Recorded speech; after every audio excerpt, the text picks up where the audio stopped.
G'day, this is Chris Savage from RL Ministries in Australia, welcoming you to this session of the Book of Daniel. I pray that it will be a blessing to you and help you in your Christian growth. Thank you for coming along. So now we're into session 3 of the Book of Daniel. We're going to go from chapter 1, verse 17 down to chapter 2, verse 23. Just a quick look back at what we did last session a couple of weeks ago. We've seen that 4 young Jewish men, 15 to 20-year-olds, somewhere in that age group, have been selected to train for official positions in Nebuchadnezzar's government. These were of the Jewish nobility, and Daniel himself was from the royal line of David. And now these guys had to pass a set criteria for selection. They had to have no defects, means they couldn't have limp or broken arms or dim eyesight, things like that. Had to be pleasant in appearance.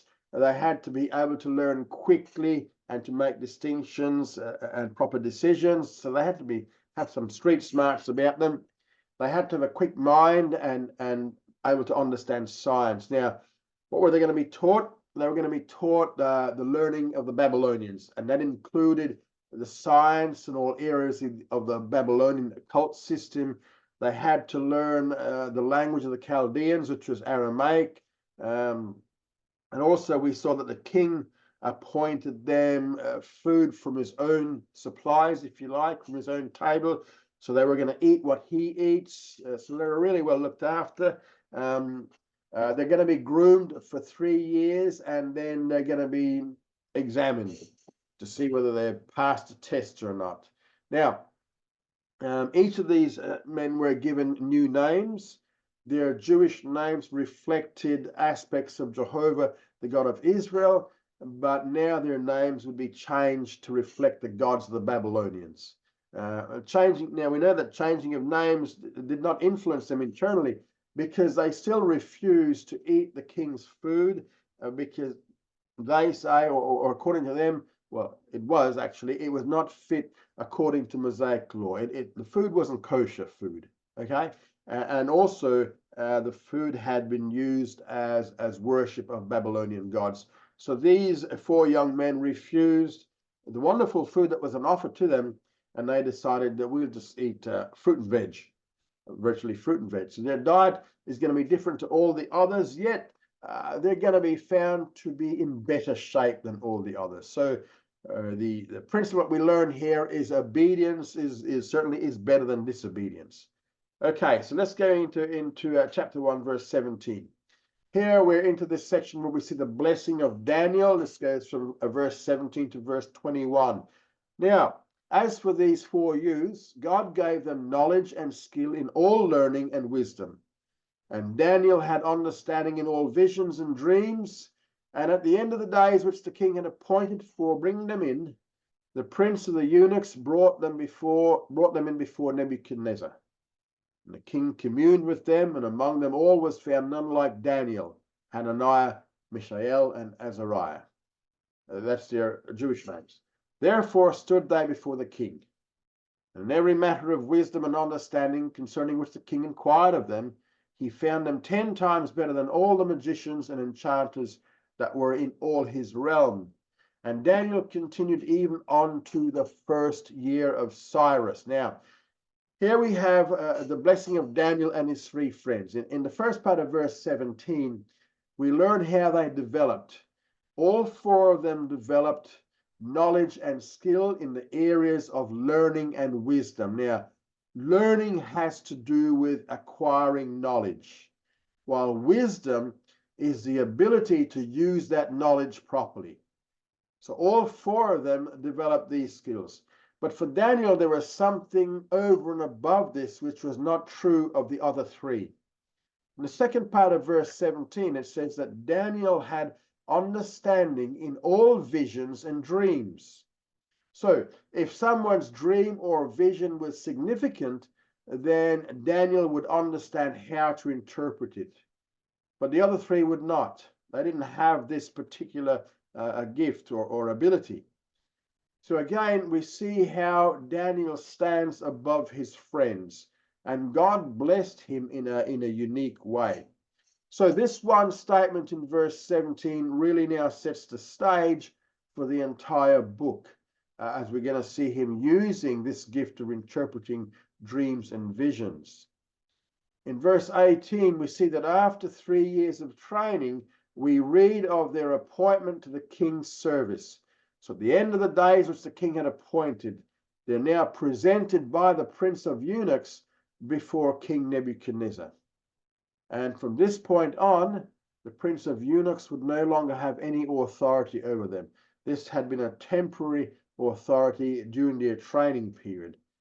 Now they would become directly responsible to the king himself. So they're now going to be presented before the king. And in verse 19, they are given their appointment. We're told the king communed with them. The word communed here means he spoke to and tested them. And because the king found these 4 young men to be superior in learning and ability to all the other youths, at the end of verse 19, therefore, because of that, for that very reason, they then stood before the king. Now, we've seen before that this is an idiom which means that they were appointed to the king's official service. So they received an official position of leadership in the Babylonian government from the king. Then in verse 20, it goes on to spell out that they had a 10-fold superiority over all the others that were examined. The areas of their superiority included in every matter of wisdom and understanding. So these 4 young men proved themselves to be superior in every area in which the king tested them. They were smart. Also, they were found to be superior to those who were native themselves, often classed as the wise men of Babylon. So these 4 young men, remember these guys are somewhere between 15 and 20. These 4 young men, well, they'd be about, after 3 years, it would be maybe 18 or to 23, something like that. So these 4 these were actually found to be superior to all those who were the wise men of Babylon. And these were the magicians and the enchanters. Hebrew word for magicians here simply means those who use a stylus, which is a special writing instrument. These magicians were those who were responsible or who were knowledgeable in sacred Babylonian writings. And Daniel and his three friends, Hananiah, Mishael, and Azariah, seem to be superior even to this class of scholars. And the second group he mentions are the enchanters. Well, these were known as the Ashlav. The Ashlav priests were knowledgeable in all areas of religious matters, and these 4 are also superior to them as well. We're going to see more of these this group of people, the wise men, in chapter 2 when we get there. Now, the chapter ends in verse 21 as now Daniel summarizes his length of service, and he's giving us the duration of his career. Daniel continued even on to the 1st year of King Cyrus. Now, 1st year of King Cyrus is 539 BC. Now, this doesn't mean that Daniel died in that year, because we know from further on in Daniel chapter 10, verse 1, that he continued on to the 3rd year of King Cyrus. It says, Daniel 10:1 says, in the 3rd year of Cyrus, king of Persia, a thing was revealed unto Daniel. So he is still at work at that time. So the point here is that the 1st year of King Cyrus marked the end of the Babylonian captivity and the beginning of the Medo-Persian, well, end of the Babylonian Empire and the beginning of the Medo-Persian Empire. Now, Daniel here is not contradicting his own statement in chapter 10, verse 1. Some folks who don't understand that the Babylonian and Jewish timing difference, they criticize this as being, see, there's an error there.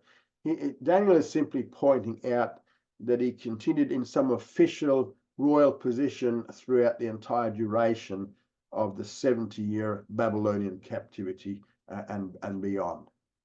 So this is similar to what Jeremiah said in Jeremiah chapter 1, verses 1 to 3, where he mentions a certain point of his prophetic ministry.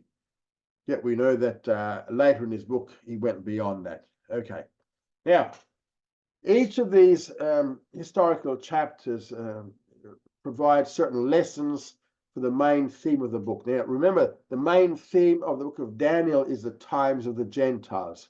And the main lessons from chapter 1 include two things here. First of all, God will always have a believing remnant among his people. In the history of Israel, although as a nation they have been the chosen people of God, and they are the chosen people of God today, yet throughout their history as a nation, the majority have been found in unbelief and disobedience. No matter what point of Jewish history you examine, and no matter how far the majority may have gone into apostasy, or what percentage of the population comprises the majority, there has always been a remnant according to the election of grace. And sometimes this remnant is down to a mere 7,000 people, as in Elijah's day, Elijah the prophet. But there will never ever be a point in Jewish history where there'll be no believers at all. Now, of course, in Daniel's day, before the captivity, things have become so bad that according to 2 Chronicles 36, God has sent them prophet after prophet, but they mocked and rejected every one of them until finally the writer of 2 Chronicles says that there was no remedy anymore. They just would not listen to the prophets. There was no cure for Israel as a nation except to send them into captivity because of the wholesale practice of idolatry. Now, as bad as it was then, we find that these four young men were not guilty of those sins. And they were faithful to God, and these four young men were members of the believing remnant. Now, they were not the only ones, because we know we had Jeremiah and we had Ezekiel. They were also part of the believing remnant, and they also lived at the same time. So there's always this principle of a remnant, and no matter how far the nation goes into sin, there's always a believing remnant within the Jewish people.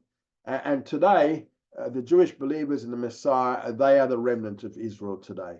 And as we know, in a nation of Israel with 6.8 million Jews, at best, the believing remnant is about 20,000. So it's a very small remnant. So that's the first lesson. There's always a remnant. The second lesson that comes from chapter 1 is that although the remnant is faithful, yet they still suffer the fate of the nation. Now, when God judges the nation of Israel, the remnant within the nation who are not themselves guilty of the nation's sins suffer because of those sins. And here is a case in point where four faithful young men were forced to go into Babylonian captivity. Also, Ezekiel also had to go as well. So, here we have 5 young men of the believing remnant who were forced to go into captivity. Now, there was only ever in the Jewish history, only ever one exception to this rule.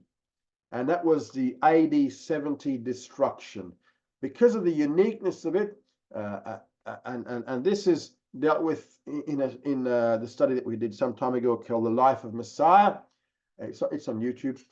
This destruction and the subsequent diaspora of the Jewish people were physical punishments for the national rejection of the Messiahship of Jesus. It was a divine judgment. It was inevitable and it was deadly. But at that particular time, AD 70, believers in Messiah did have the chance to save their physical lives and leave the country before it was destroyed by the Romans. And actually, there's not one record of a Jewish believer, part of the remnant, who died in AD 70 due to the Roman attack. So the only time there was an exception to the rule was AD 70 judgment or destruction. Normal procedure is that the remnant does suffer the fate of the nation. So Jewish believers today are as much in dispersion as the result of Jewish sins as unsaved Jews are in the dispersion. Of the 6 million Jews who were killed by the Nazis in the Holocaust, 250,000 of them were Jewish believers. The remnant always suffers along with the nation as a whole. So there are 2 lessons to be learned here then. There's always a remnant, but the remnant suffers the fate of the nation. So even believers went into Babylonian captivity. Okay, so Moving on into chapter 2, this is the dream of the image. We see this is going to go from verse 1 down to verse 49. And every chapter in Daniel is an individual unit, except for the last 3 chapters, which comprise one unit on their own. Now, here in this chapter, we have the dream of the image. It's at this point now that God begins to reveal to Daniel the period of the times of Gentiles and the 4 empires that will control that period. It starts out with basically an overview of the period, while then as the book of Daniel continues on, he gets more and more details about the period until the high point is reached in chapter 12. Chapter 2 has 4 main divisions. Daniel chapter 2 is the longest chapter of the book. It's got 49 verses. We're going to discuss it in 4 parts. We're going to see the demand of Nebuchadnezzar in verses 1 to 30, Nebuchadnezzar's dream in 31 to 35, the interpretation by Daniel in 36 to 45, and then Daniel's reward in 46 to 49. Okay, let's have a look at the demand of Nebuchadnezzar. Now, the first 30 verses, we have Nebuchadnezzar's demand in light of the experience he's going to have. And this is broken up into 4 smaller units. First unit, we now have the challenge to the wise men in verses 1 to 13. I will read all 13 verses here, so if you want to whip your Bible out, you can follow along. Here we go. Daniel chapter 2, verse 1. And in the 2nd year of the reign of Nebuchadnezzar, Nebuchadnezzar dreamed dreams, and his spirit was troubled, and his sleep went from him. Then the king commanded to call the magicians, and the enchanters, and the sorcerers, and the Chaldeans, to tell the king his dreams. So they came in and stood before the king. And the king said unto them, I have dreamed a dream, and my spirit is troubled to know the dream. Then spake the Chaldeans to the king in the Syrian language, O king, live forever. Tell your servants the dream, and we will show the interpretation. The king answered and said to the Chaldeans, the thing is gone from me. If you make not known unto me the dream and the interpretation thereof, you shall be cut in pieces, and your houses shall be made a dunghill. But if you show the dream and the interpretation thereof, you shall receive of me gifts and rewards and great honor. Therefore, show me the dream and the interpretation thereof. They answered the 2nd time and said, let the king tell his servants the dream, and we will show the interpretation. The king answered and said, I know of a certainty that you would gain time, because you see the thing is gone from me. Verse 9. But if you make not known unto me the dream, there is but one law for you.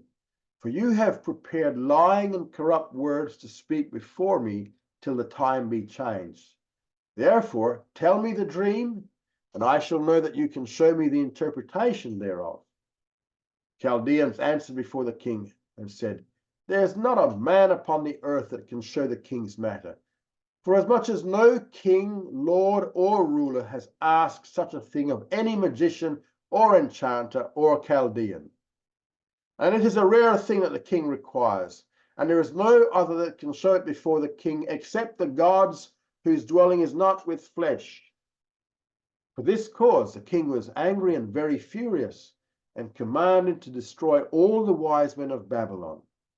So the decree went forth, and the wise men were to be slain, and they sought Daniel and his companions to be slain. Okay, so we have in these 13 verses here a very unique challenge Nebuchadnezzar gave his own wise men. And in verse 1, we're told about his dream, and the date here is given as the 2nd year of Nebuchadnezzar. Now here again, we have one of these apparent contradictions, because chapter 1 just told us that it was only after 3 years of Daniel's training that Nebuchadnezzar first interviewed him. So how could he have experienced this in his 2nd year? But again, these apparent contradictions are explainable with a little bit of study of the methods of dating and history. Now we must remember a Babylonian system of reckoning of time here, and that is The year of Nebuchadnezzar's ascension to the throne was not counted as the first year of his reign. Under Jewish reckoning, it would have been counted as his first year. Remember, if a king ascended to the throne in December 2024, and then it clocks over into January 2024, it's now his second year, because the Jewish way of reckoning, any part of the year counts as a whole year. Not so in the Babylonian reckoning. Okay, so Daniel's first year of training was Nebuchadnezzar's year of ascension. Okay, that's when he first rose to the throne. The second year of Daniel's training would then be the first year of Nebuchadnezzar's reign, which is the year of the dream, according to chapter 2, verse 1. So it fits just fine. Putting the dream right where it is. It would have occurred sometime after or shortly after Daniel had been interviewed and had received his appointment among the wise men of Babylon. Now, in the months of May and June in 605 BC, Nebuchadnezzar, he fought the Battle of Carchemish when he was still only a son of King Nabopolassar and not yet king. And with the defeat of the Assyrians, he began his Babylonian Empire status. And in the months of June to August 605 BC, he besieged Jerusalem and took the city at that time. And you also had the first deportation, which is, remember, this is when Daniel and his three friends were deported. Who else? Ezekiel. Now, it was in this first deportation that we see Daniel and his three friends taken into captive. It was while he was doing that King Nabopolassar died. So when Nebuchadnezzar got back to Babylon in 605 BC, he was then crowned king. So he began the year of ascension from 605 until somewhere in March, April 604 BC. So 605, this is a bit of history for you, all right? But 605 BC was also the first year of Daniel's training, because that's the year that he was taken into captivity. So from the month of Nisan, 604 to 603 BC, was reckoned as Nebuchadnezzar's first year, which was the second year of Daniel's training. Then from 603 to 602 was Nebuchadnezzar's second year and the third year of Daniel's training. And apparently it was shortly after the training ended and his official appointment that this dream that Nebuchadnezzar had now took a hold of him. So in verse 1, we notice that the word dreams is plural. He dreamed dreams. In other words, there were more than just one dream. There were a number of dreams, but only one of them seems to stand out in Nebuchadnezzar's memory. And this one dream in particular made such an impression as to cause his reactions. And we're told that his spirit was troubled. Hebrew word for troubled here means that the heart was caused to beat faster. His heart was racing and his rapid beating, and that was due to the extreme agitation caused by this dream. So out of several dreams, then one in particular caused him severe distress and deep agitation and disturbance, so that he experienced rapid palpitations of the heart. And then at the end of verse 1, we're told that his sleep went from him. So after having dreamed several dreams, and this one in particular, he just couldn't sleep anymore. And now this brings his demand to the wise men in verses 2 to 3. In verse 2, he calls the wise men in. Now, the term wise men is a general term, but it incorporates different categories mentioned in this verse. First of all, well, there are four categories here of wise men. The first ones were the magicians. Hebrew word for magician means those who use the stylus. So it has to do with those who were responsible for sacred writings.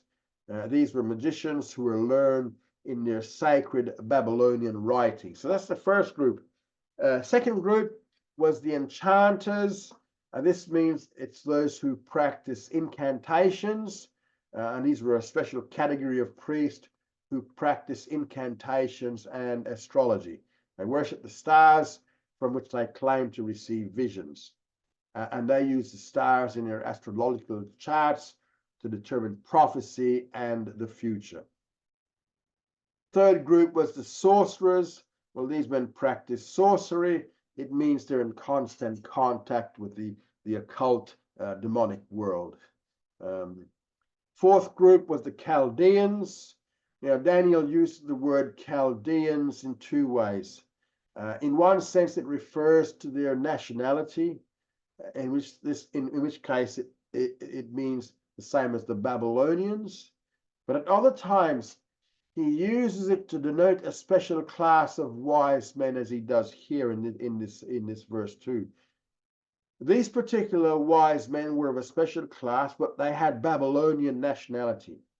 Now, the magicians, the enchanters, and sorcerers could have been of any nationality, but the order of the wise men of the Chaldeans had to be of Babylonian nationality. And Nebuchadnezzar, he summoned these four categories of wise men because he wanted them to interpret the dream. Initially, he requested only the dream's description, not its interpretation. However, the interpretation would follow on as well. And in verse 3, he says, listen, he said, I've dreamed a dream. Now, he uses the singular. I've dreamed a dream. He had dreamed many dreams, but there was one dream, as we said, in particular, which was giving him problems. So out of several dreams, he dreamed a dream, and his spirit is troubled to know the dream. So he wants these four groups of wise men to tell him what the dream was, and also to interpret it for him. Now, we've often gotten the idea here that he had forgotten the dream. But that's not the case. He knows perfectly well what his dream was. He has not forgotten it, but he wants them to tell what the dream is in order to validate their abilities as wise men. And then in verses 4 to 11, we see their failure. Then spake the Chaldeans to the king in the Syrian language. This is the Aramaic language. Now, from this point on, up to the end of chapter 7, Daniel writes in Aramaic. So they politely addressed the king, as you would, coming into his presence. O king, live forever. Tell thy servants the dream, and we will show the interpretation. Now, this is a common title and greeting for the king in the book of Daniel. We're going to see it again used by the Chaldeans in chapter 3, verse 9. In chapter 5:10, we're going to see the Queen Mother using it. O king, live forever. We see in 6:6 used by the satraps, in 6:21 by Daniel himself. So we're going to see O king, live forever several times more. Okay, and Nehemiah uses it in Nehemiah 2:3 as well. Now, the Chaldeans object to his demands because the normal procedure was not that they should tell the dream. What they request in verse 4 is a normal procedure that they use, which back then was for the king to tell the wise men what the content of the dream was, and then their responsibility would lie only in having to interpret this dream. And in verse 4, the Chaldeans, because they were nationals, they speak as the mouthpiece for the whole group of these wise men who had been called in. And they asked the king, to, you need to go back to the normal procedure, king. O king, long live the king. Usual pattern was, tell thy servants the dream, and we'll show the interpretation. Now, because this dream so agitated and upset the king, he's not going to play by the normal rules. He's going to put them to the test. In verses 5 to 6, he gives them a different option altogether. In verse 5, he starts that by warning them what the cost will be if they fail to tell him what he wants to know. Either they tell him the dream and the interpretation, or if not, there'll be a severe punishment. Now, in the American Standard Version, which is what we're using here, it reads, the thing is gone from me.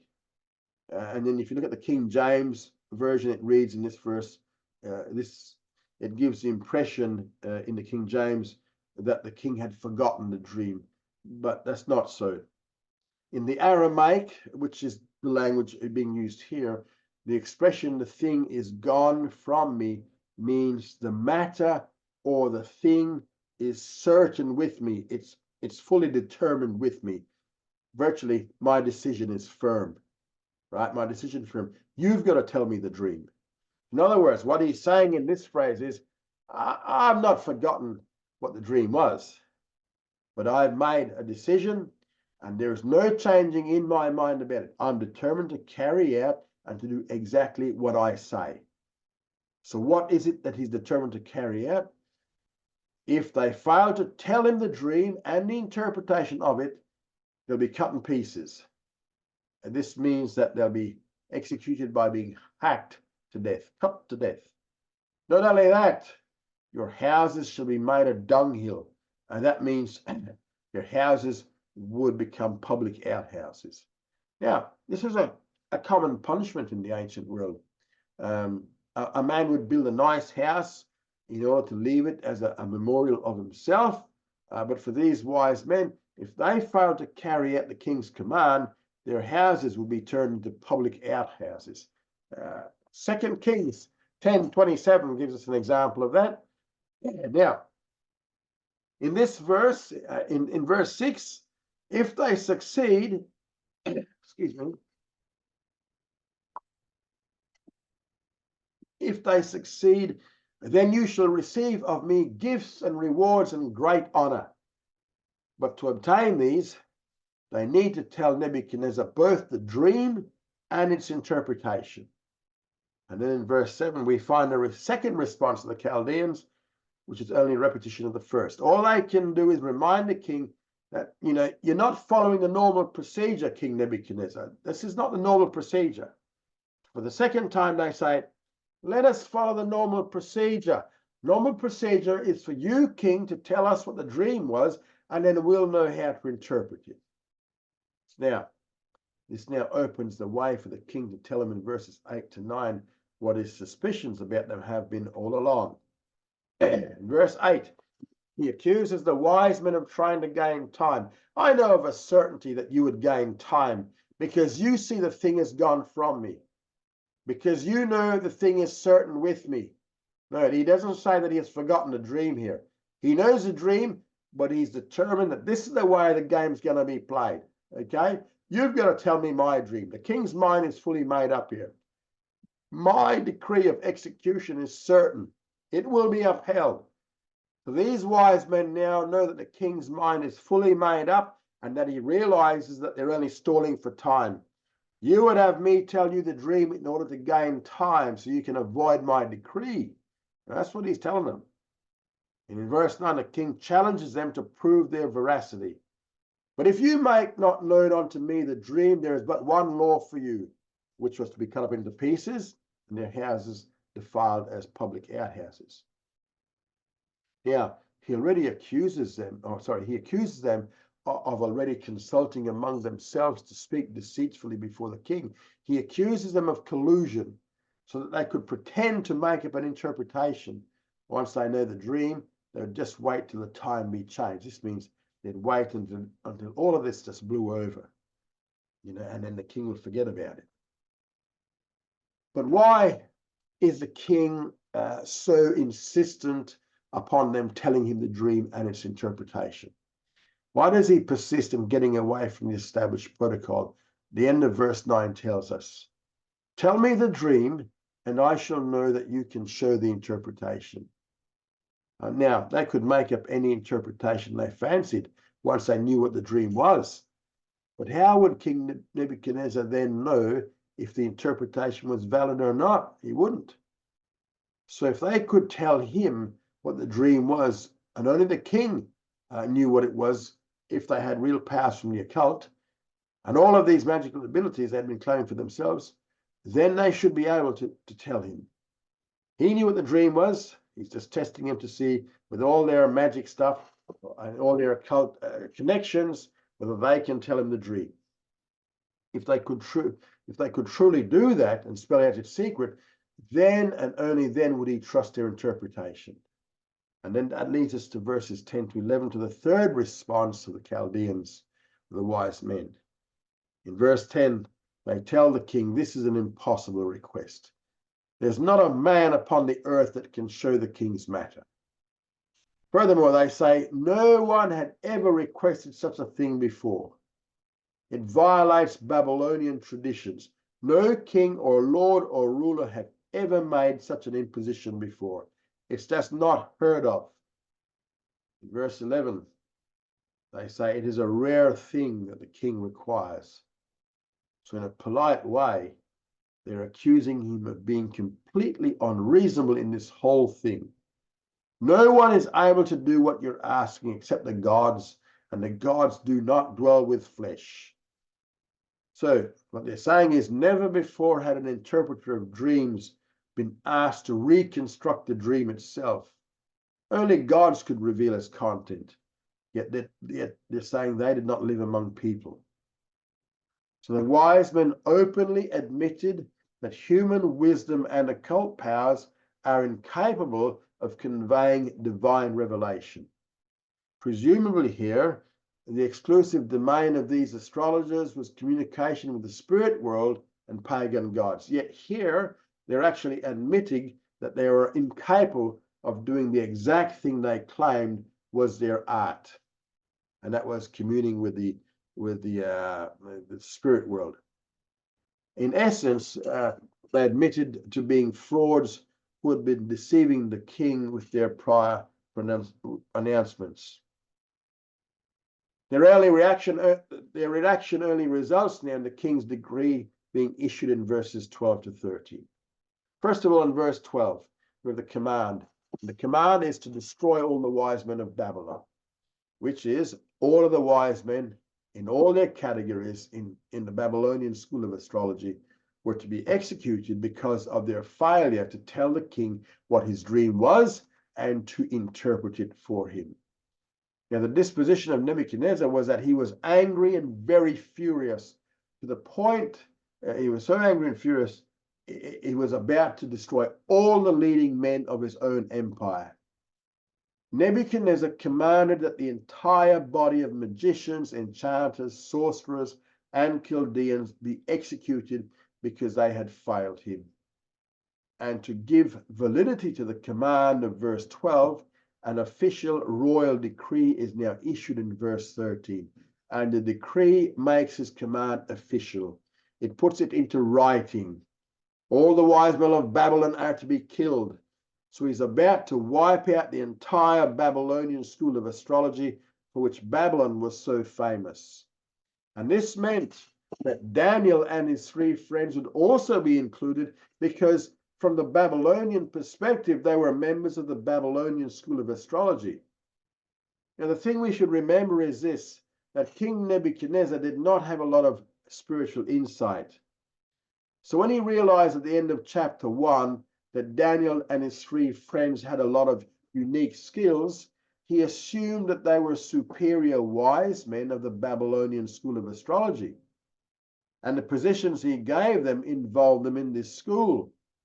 However, neither Daniel nor his three friends ever received any information from the stars or the astrological charts.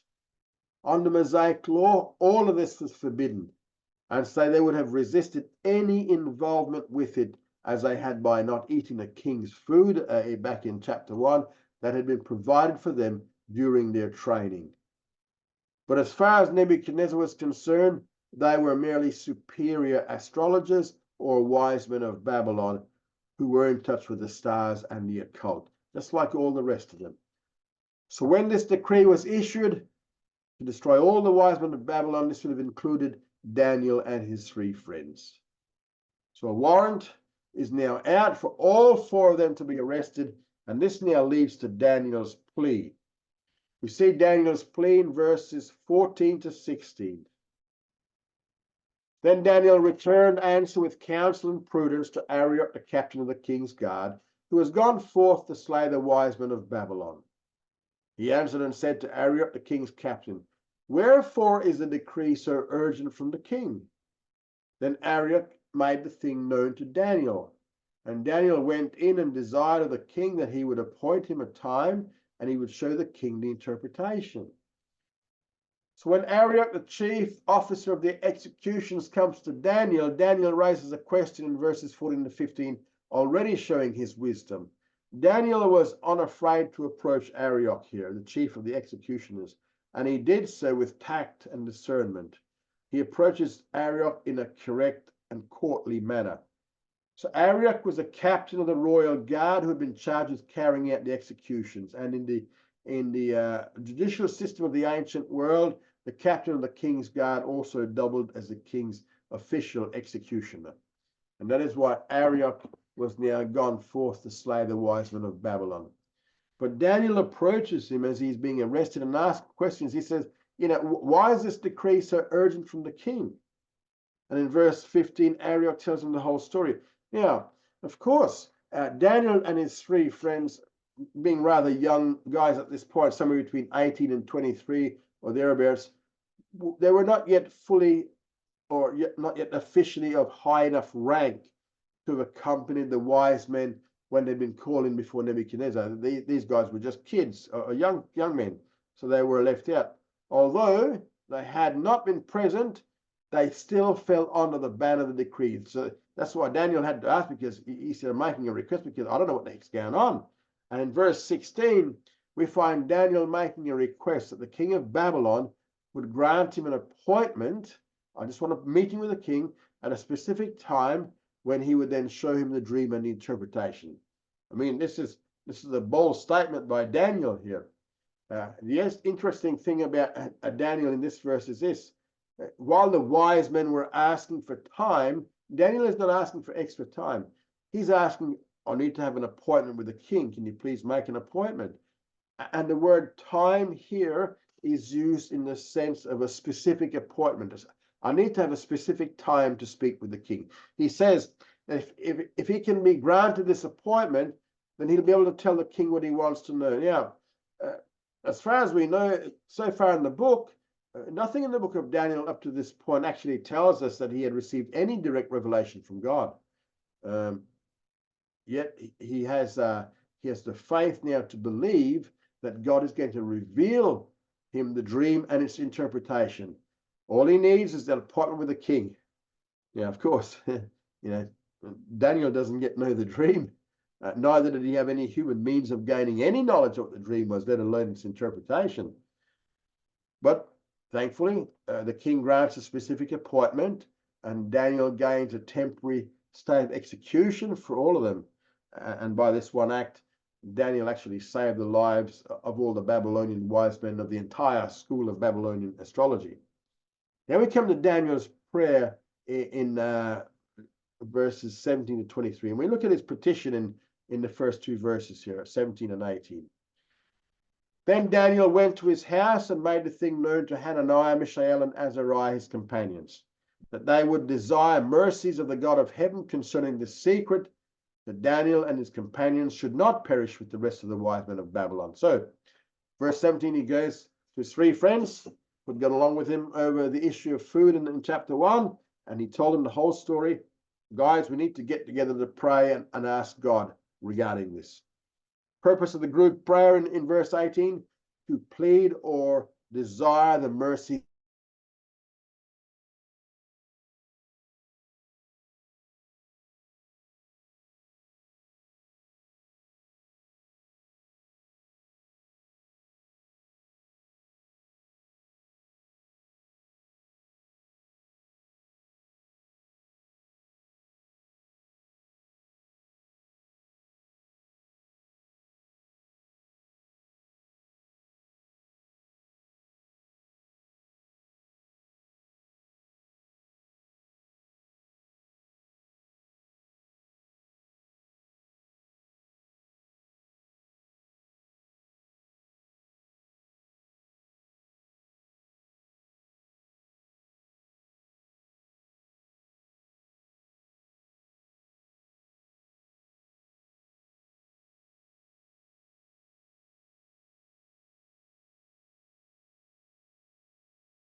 Am I back?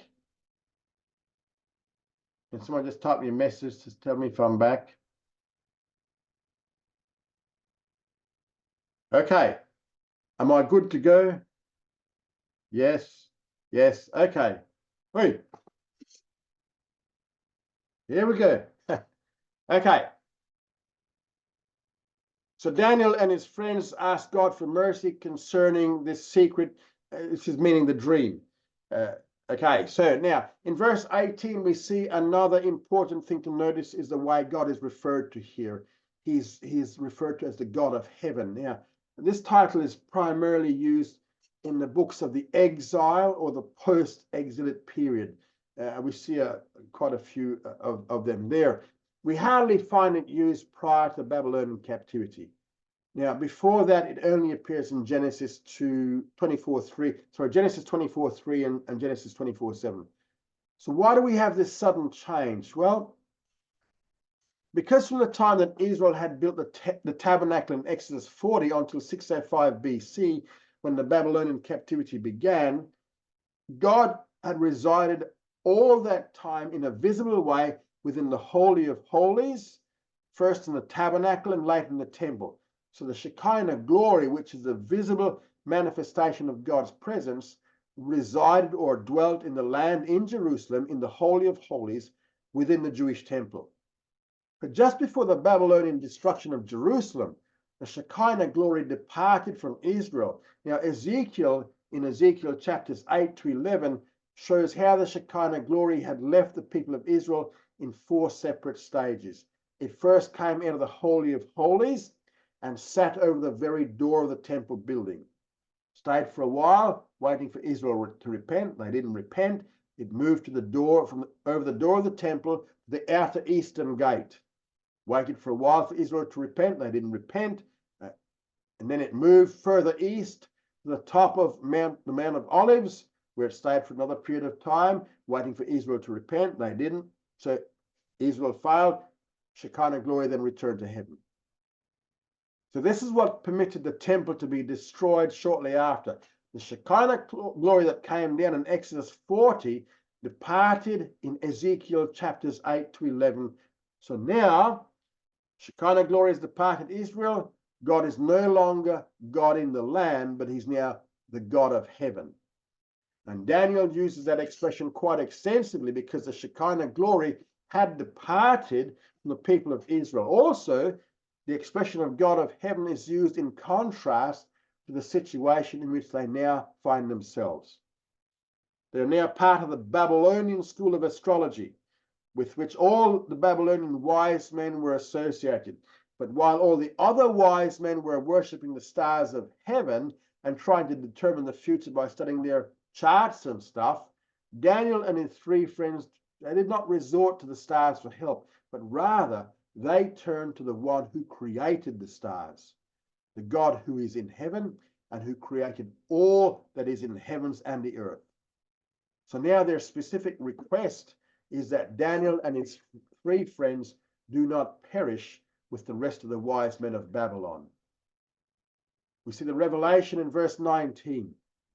Then was a secret revealed unto Daniel in a vision of the night. Then Daniel blessed the God of heaven.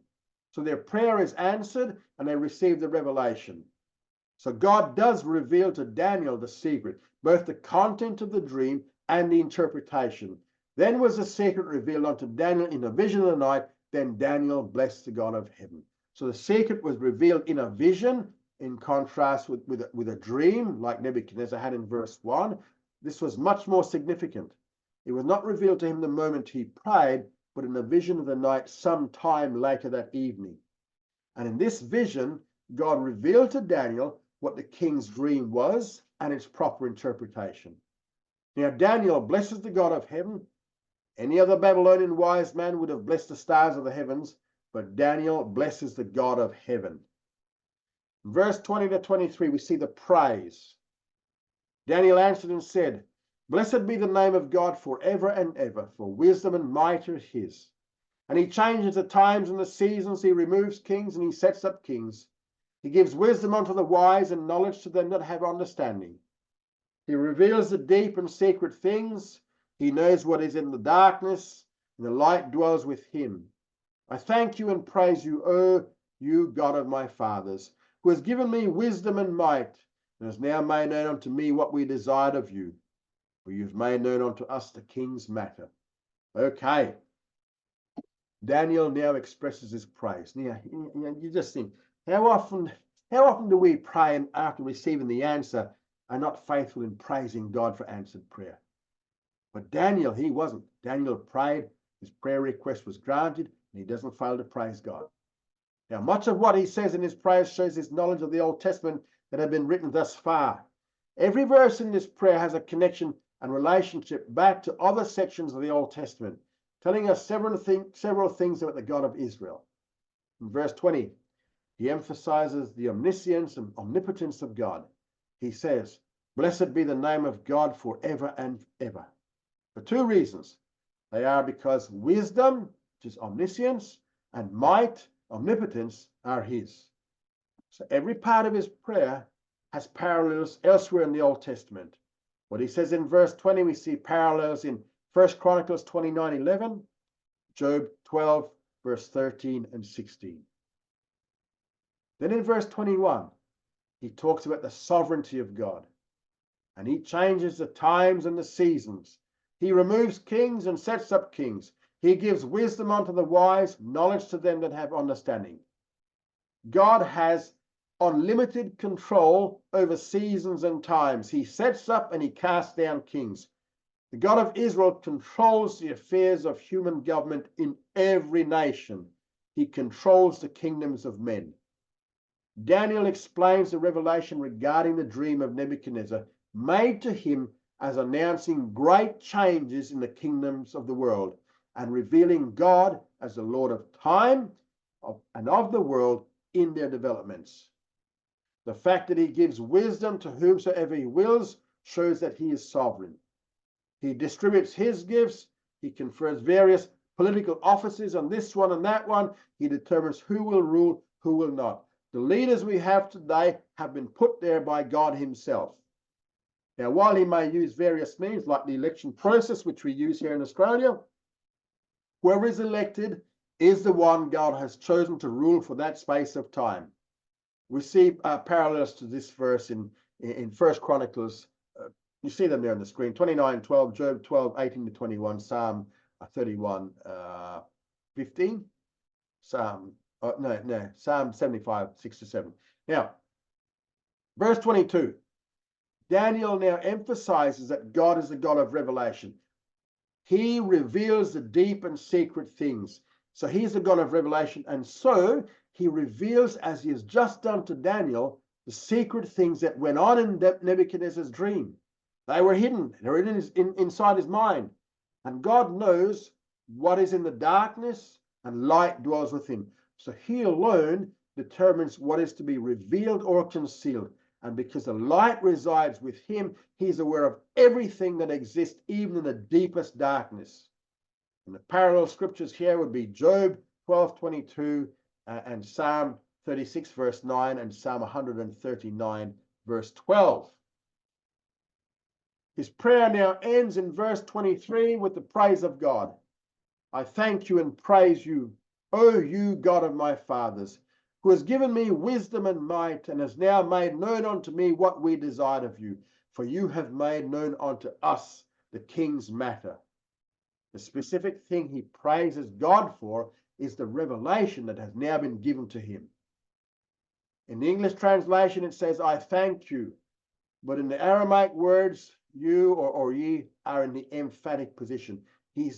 Daniel actually says this in the way he writes it in Aramaic. He says, you I thank, you I praise. He praises and thanks God for two things. First of all, for past blessings. Who has given me wisdom and might. And he thanks God for present blessings by answering his prayer regarding the king's dream. And has now made known unto me what we desired of you. Notice in verse 23, he changes from the singular to the plural pronoun.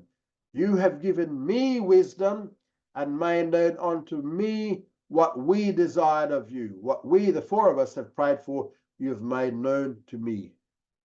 So notice the revelation did not come to all four of them. It only came to Daniel in particular. And now their prayer has been answered. And this is where we're going to leave it for today.